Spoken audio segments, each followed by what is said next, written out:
வேலூர் மாவட்டம் கேவி குப்பம் தாலுகா லத்தேரி அடுத்த செஞ்சி கிராமத்தை சேர்ந்தவர் 98 வயதுடைய கோவிந்தசாமி. இவருக்கு 4 ஆண் பிள்ளைகள் மற்றும் ஒரு பெண் பிள்ளை என 5 பிள்ளைகள் உள்ளனர். கோவிந்தசாமி உடற்பயிற்சி, தியானம் மற்றும் யோகா போன்ற கலைகளில் கற்றுத் தேர்ந்தவர். இவர் தனது சொந்த நிலத்தில் உடற்பயிற்சி கூடம் ஒன்றை அமைத்து பொதுமக்களுக்கு பல்வேறு கலைகளை கற்றுத் தந்து வந்த நிலையில் சித்த வைத்தியமும் செய்து வந்துள்ளார்.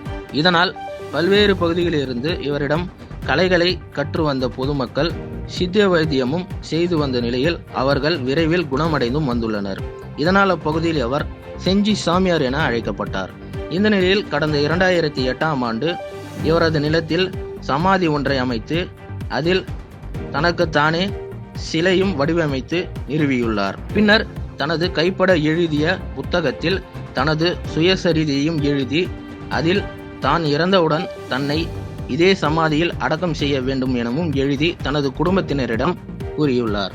இந்த நிலையில் கடந்த சில நாட்களாக உடல்நிலை சரியில்லாமல் இருந்து வந்த கோவிந்தசாமி திடீரென உயிரிழந்தார். இவர் உயிரிழந்த தகவலை அறிந்த ஊர் பொதுமக்கள் கூடி அங்கு வந்து அவருக்கு அஞ்சலி செலுத்தினர். பின்னர் அவர் கட்டிய சமாதியிலேயே விபூதி, வில்வ இலை, திருவாசகம் முறைப்படி பாடல்களை ஓதி தமிழ் முறைப்படி அவரை அதே சமாதியில் அடக்கம் செய்தனர். இவர் இறந்த செய்தியை கேட்டு பல்வேறு பகுதியில் இருந்து பொதுமக்கள் கூடி அவருக்கு அஞ்சலி செலுத்தி வந்தனர். இதனால் அப்பகுதியில் பெரும் சோகம் நிலவியது. ஏறக்குறைய ஒரு 30 ஆண்டுகளுக்கு மேலாக சாமி அவர்களிடம் நான் வந்து சென்று கொண்டிருக்கிறேன். அவர் ஒவ்வொரு விஷயங்கள்லையும் மனிதர்களோடு மட்டுமல்லாமல் விலங்குகளோடு, உயிரினங்களோடு, எல்லா உயிரினங்களோடும் அன்பு பாராட்டக்கூடியவர். அவர் சொல்வார், மந்திரத்தில் எனக்கு கனவுல சாமி வராங்க, தெய்வங்கள்லாம் வராங்க, என் பக்கத்தில் பேசிட்டு போவாங்க என்று அந்த அமானுஷ்ய விஷயங்களை எல்லாம் செய்து கொண்டிருக்கக்கூடிய ஒரு சாமி அவர்கள்.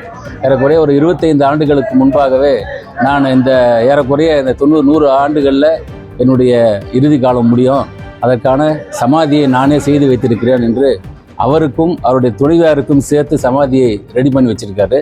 செய்திகளை உடனுக்குடன் தெரிந்து கொள்ள கீழ்கண்ட கேபிள் மற்றும் டிடிஹெச் நெட்வொர்க்குகளில் எம்நாடு செய்தி தொலைக்காட்சியை காணுங்கள்.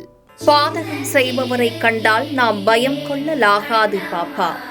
மோதி மிதித்து விடு பாப்பா, அவர் முகத்தில் உமிழ்ந்து விடு பாப்பா. அண்மை செய்திகளை உடனுக்குடன் தெரிந்து கொள்ள இணைந்திருங்கள் எம்நாடு தொலைக்காட்சியுடன்.